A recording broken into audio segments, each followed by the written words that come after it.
नमस्कार माझी YouTube family, तुम्हा सगळ्यांना ओवी आणि मम्माकडून स्वतंत्रता दिवसाच्या हार्दिक शुभेच्छा. तर आज आहे 15 ऑगस्ट आणि आज सगळ्यांनी आपल्या घरोघरी झेंडे लावायचे आहेत. तर तसे झेंडे वाटप केलेच आहेत, आमच्या घरी देखील केलेले आहे. तर आज मी देखील झेंडा घरी लावणार आहे. कालच दिलेला पण आज लावणार आहे मी. आज सकाळी सकाळीच मी नैतिकच्या स्कूलमध्ये जाणार आहे. बोलवलेलं आहे पॅरेंट्सला, तर मी आता तिकडे जाणार आहे. त्याच्या आधी घरी मी फ्लॅग होस्टिंग करून सगळी जाणार आहे आणि प्रत्येकाने आपापल्या घरी झेंडे नक्कीच लावा.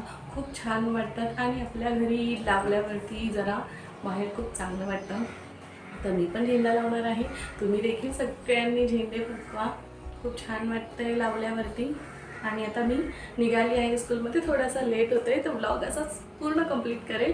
तर व्लॉग शेवटपर्यंत बघा.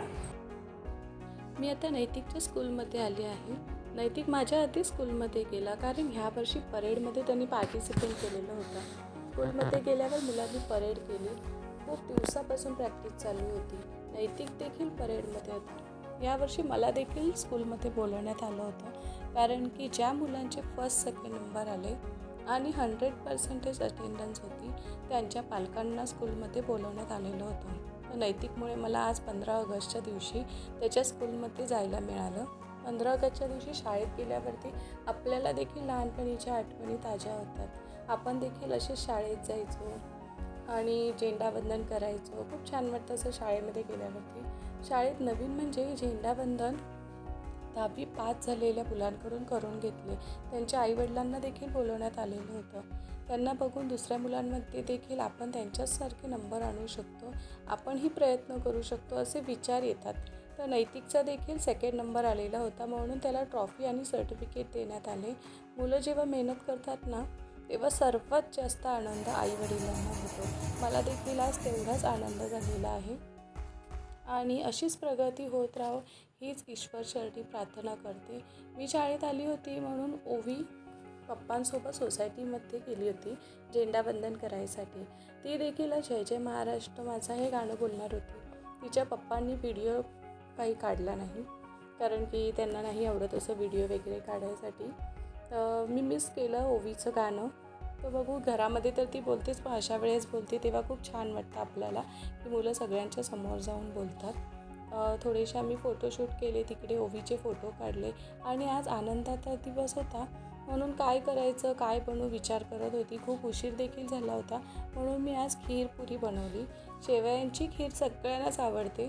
त्याच्यासोबत बटाट्याची भाजी, खूपच साधा सिंपल असा स्वयंपाक केलेला होता. खूप दिवसापासून बनवली नव्हती बटाट्याची भाजी, खीर, म्हणून म्हटलं चला आज आपण खीर आणि पुरी बनवूया. आणि आज सुट्टी देखील होती, म्हणून खूप दिवसापासून विचार करत होतो की मंदिरामध्ये जायचं आहे. स्वामींच्या मंदिरात म्हणजेच मठामध्ये जायचं होतं, म्हणून आम्ही सगळी दुपारी स्वामींच्या मठात जायला निघालो.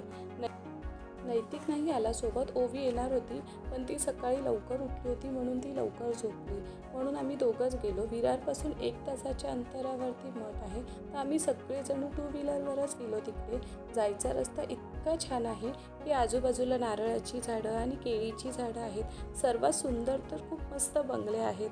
तिकडे गेल्यावरती असं वाटतं की आपण गावीच आलेलो आहे. आज खूपच गर्दी होती. आज गुरुवार पण आहे. गर्दीमुळे खूप घाईघाई दर्शन झालं. मठात फोटो काढू देत नाही, तरी देखील गाभाऱ्याच्या बाहेर जाऊन आम्ही फोटो काढले. आज सजावट तर इतकी सुंदर केली होती की मन बघूनच तृप्त झालं. गर्दी होती तरी देखील दर्शन खूप छान झालं आमचं सगळ्यांचं. नंतर मठापासून 10 ते 15 मिनटावरती भुईगाव बीच आहे, तर आम्ही सगळे तिकडे गेलो, कारण की दर्शन खूप लवकर झालेलं होतं. आमच्याजवळ वेळ देखील होता, तर आम्ही तिकडे बीचवरती गेलो. म्हटलं थोडा वेळ तिकडे जाऊया. आणि बीचवरती खूप मजा येते जायसाठी, तर आम्ही थोड्याशा रील्स देखील केल्या तिकडे गेल्यावरती. तिकडून मिस्टरांनी एका मुलाकडून झेंडा आणून दिला, मग आम्ही थोडेसे फोटो काढले आणि रील्स बनवल्या. थोडं लवकरच घरी जायसाठी निघालो, कारण की मुलं घरी होते आणि मला देखील 1-2 ठिकाणी पूजेला जायचे होते.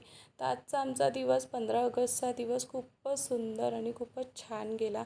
आणि सर्वात महत्त्वाची म्हणजे नैतिकनी आमच्यासाठी खूपच छान असा प्रयत्न केला आणि असाच प्रयत्न पुढे देखील करत राहावा, अशीच देवाच्या चरणी मी प्रार्थना केलेली आहे. तर तुम्हाला आजचा माझा 15 ऑगस्टचा ब्लॉग कसा वाटला प्लीज कमेंटमध्ये नक्की सांगा. आणि आपला व्हिडिओ आवडल्यास व्हिडिओला लाईक करा, सबस्क्राईब करा. धन्यवाद.